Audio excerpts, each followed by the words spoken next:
तो आज हम एक कहानी सुनने वाले हैं और ये कहानी का जो शीर्षक है वो है आयशा। आयशा से क्या लग रहा है कि ये लड़की है ना, जिसकी ये कहानी है। और इस कहानी को सुनेंगे हम लोग, ठीक है। तो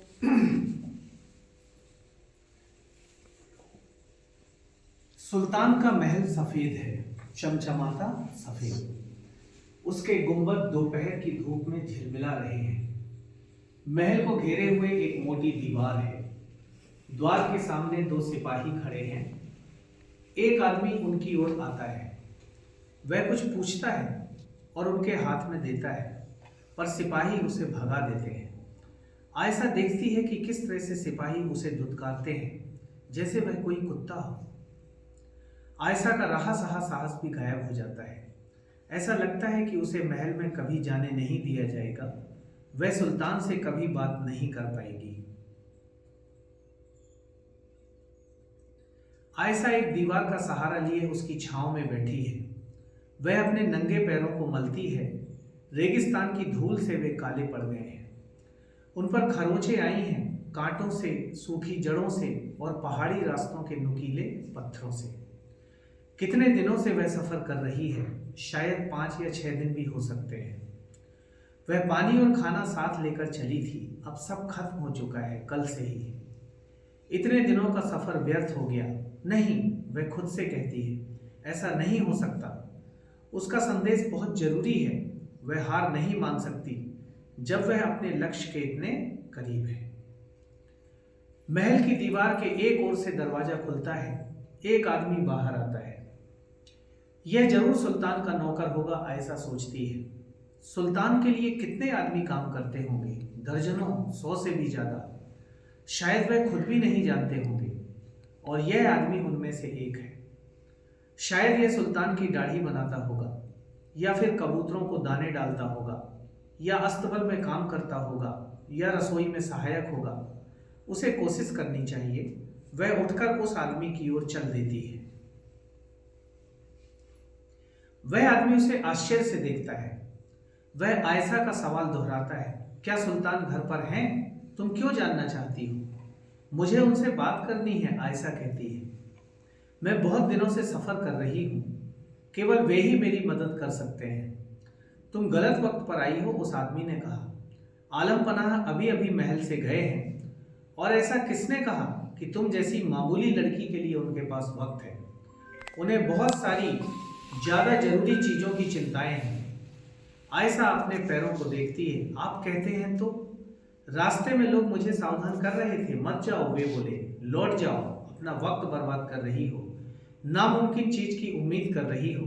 कोई मौका नहीं है तुम्हारे पास, क्योंकि सुल्तान तुम्हारी बात कभी नहीं सुनेंगे, 100 साल में भी नहीं। सुल्तान को, वह बोला, केवल दौलत और सत्ता से मतलब है। तुम जैसों के लिए वे बहुत व्यस्त हैं।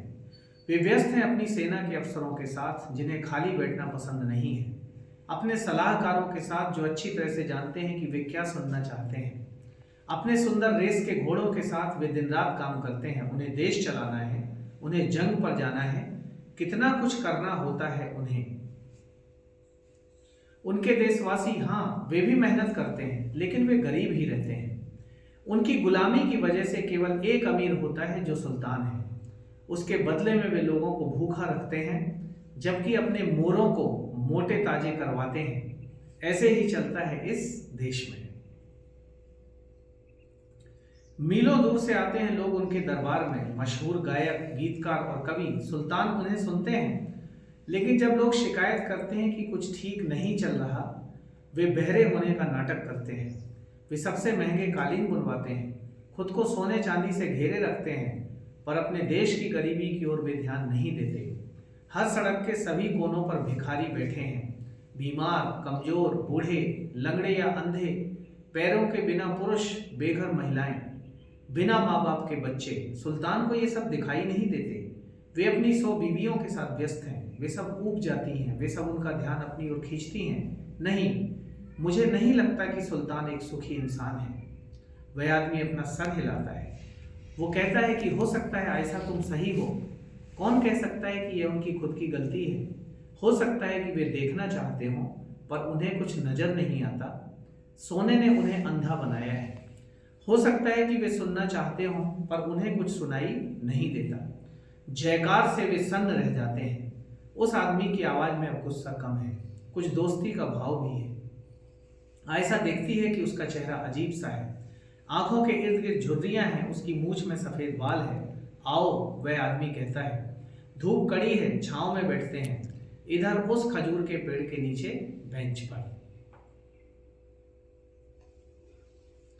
क्या आप महल में काम करते हैं? आयशा ने पूछा। वह आदमी सिर हिलाता है। मेरी पूरी जिंदगी, जब से मैं छोटा था, तुमसे भी छोटा। ओह, आयशा कहती है, तो आपने उन्हें एक बार जरूर देखा होगा, मेरा मतलब सुल्तान को। जरूरत से ज्यादा देखा है, वो आदमी बोला। कैसे हैं वे दिखने में? वह आदमी मुस्कुराया। दिल से कहूं तो वे बड़े साधारण से हैं, तुम्हारी या मेरी तरह। कम से कम मुझे तो ऐसा ही लगता है। पर मुझे बताओ, तुम उन्हें क्या पूछना चाहती हो? मैं तुम्हारा संदेश उन तक पहुंचा सकता हूं अगली बार मिलने पर। कौन जाने, शायद वे मेरी बात सुन लें। आयशा की आंखें चमक उठी। क्या आपको सच में ऐसा लगता है? उम्मीद तो करता हूं, बताओ। माफी चाहता हूं, आयशा ने कहा। चाहती हूं, आयशा ने कहा।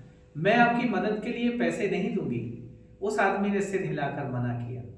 मुझे गरीब लोगों की तकलीफों से पैसे नहीं बनाने हैं। मैं सुल्तान जैसा नहीं हूं। क्या तुम लंबा सफर तय करके आई हो? आयशा ने शुरुआत की। उसे यह कहानी जवानी याद है, क्योंकि रास्ते में मन ही मन दोहराते हुए आई है। मेरे माता पिता गरीब और बीमार हैं। मेरे पिता ने सारी उम्र खानों में काम किया है, सुल्तान के लिए सोना निकालते हुए। उनकी पीठ अब जवाब दे चुकी है, वे अब सीधा ही नहीं चल सकते। मेरी माँ कपड़े रंगने वाले के यहाँ काम करती थी।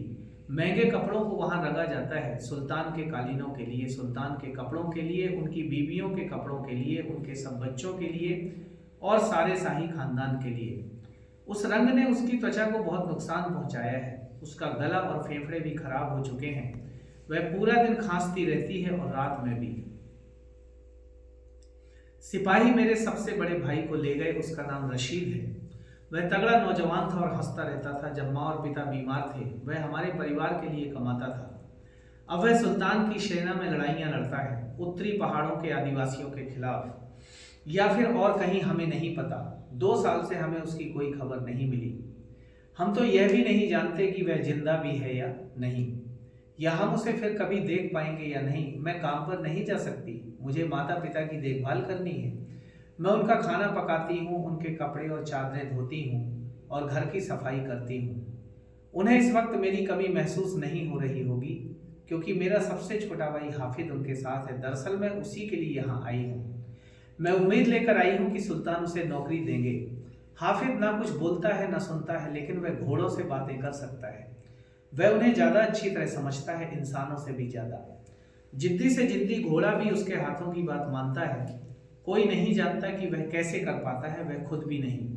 अगर उसके पास नौकरी होती तो वह पैसे कमा पाता, हमारे माता पिता और मेरे लिए और अपने लिए भी।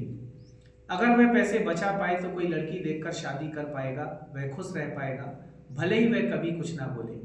आपको क्या लगता है, क्या आप हमारी मदद कर सकेंगे? वह आदमी उठ खड़ा हुआ। क्या तुम कुछ खाओगी? हाँ, तुम्हें खाना चाहिए, तुम्हारे चेहरे पर नजर आ रहा है। आयशा उसके पीछे जाती है। एक बेकरी से वह आदमी 2 केक खरीदता है। दोनों केक उसे दे देता है। आयशा उसकी ओर सवाल भरी नजरों से देखती है।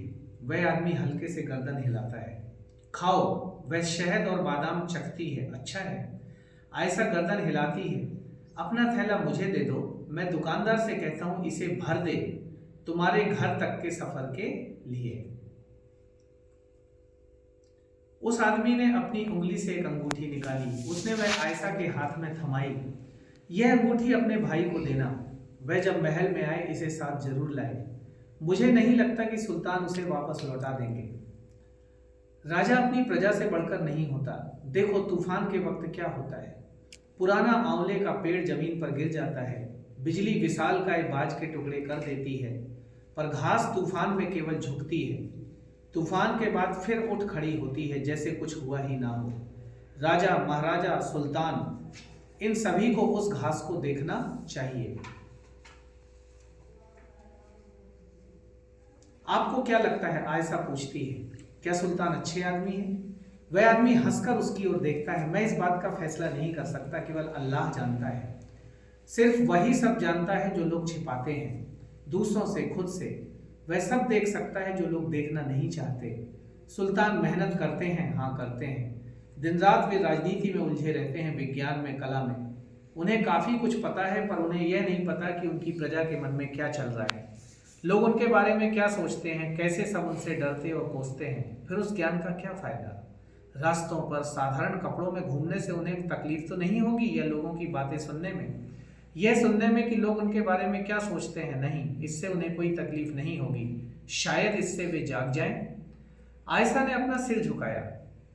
मुझे आप जैसे किसी से मिलने की कोई उम्मीद नहीं थी, इतने मिलनसार, इतने समझदार। सुल्तान को आपसे सीख लेनी चाहिए। मैं आपकी बेहद शुक्रगुजार हूँ। मुझे भी तुम्हें शुक्रिया कहना चाहिए, वह आदमी बोला। इस बात का क्या मतलब है भला, क्यों? हालांकि आयशा समझ नहीं पाई, पर कुछ बोली नहीं। उसने उस आदमी को अलविदा कहा। उस अंगूठी को संभाल के पकड़ वह अपने घर की ओर चल पड़ी। उसने यह नहीं देखा कि जब वह आदमी महल के द्वार से अंदर गया तो सिपाही उसे झुककर सलाम कर रहे थे। महल में लौटकर सुल्तान ने खुद को एक कमरे में बंद कर लिया। वे ना किसी की सुनना चाहते थे, ना किसी को देखना चाहते थे। उन्होंने खाना छोड़ दिया था, केवल पानी पी रहे थे। वे उस लड़की के बारे में सोच रहे थे जो उसने कहा था उनके बारे में। अल्लाह के आईने में असली सूरत दिखाने के बारे में सोच रहे थे। सुल्तान सोचते रहे और प्रार्थना करते रहे 3 दिन तक। चौथे दिन सुल्तान बोले, इस महल में बहुत कुछ बदलना है। मैं उन्हें निकाल रहा हूं, उन सबको, झुकने वाले, तारीफ करने वाले, कसीदे गाने वाले और भविष्य बताने वाले, नाचने वाले और करामाती लोगों को। जाओ, दूर हो जाओ मेरी नजरों से। उनका मेरे महल में अब कभी स्वागत नहीं होगा। हटो, मीठी रोटी बनाने वाले, इत्र और सुगंधी के व्यापारी, हर उस चीज के व्यापारी जो महंगी और बेकार है। चले जाओ रिश्तेदारों जो मेरे पैसों पर जी रहे हो, शिकायत करने वालों जो कभी खुश नहीं होते। अब यहाँ के दरवाजे खटखटाने की जरूरत नहीं। इन सब के लिए मेरे दरवाजे हमेशा के लिए बंद हो गए हैं। सुल्तान ने केवल बातें नहीं की, उन्होंने अपने सोने के बर्तन बेच डाले, अपने गहने और बाकी मूल्यवान वस्तुएं भी बेच डाली। उन्होंने अपने सारे महंगे कपड़े भी बेच दिए जो उन्होंने कभी पहने नहीं थे। वो तस्वीर जिनकी ओर वे देखते भी नहीं थे, वे कालीन जिन्हें छूते तक नहीं थे, उन पैसों से उन्होंने स्कूल और दवा खाने बनवाए। उन्होंने अध्यापकों और डॉक्टरों को पैसे दिए। राज्य में सब जगह दाल रोटी की रसोइयाँ बनाई गईं। हर कोई जिसे भूख लगे वहाँ खा सकता था। लोग सुल्तान की तारीफ करते हैं, लेकिन वे अचंभित भी होते हैं। उन्हें एक अलग इंसान बनाया किसने? कोई नहीं बता सकता, केवल सुल्तान जानते हैं। उन्होंने बस घास की तरफ नजर डाली थी।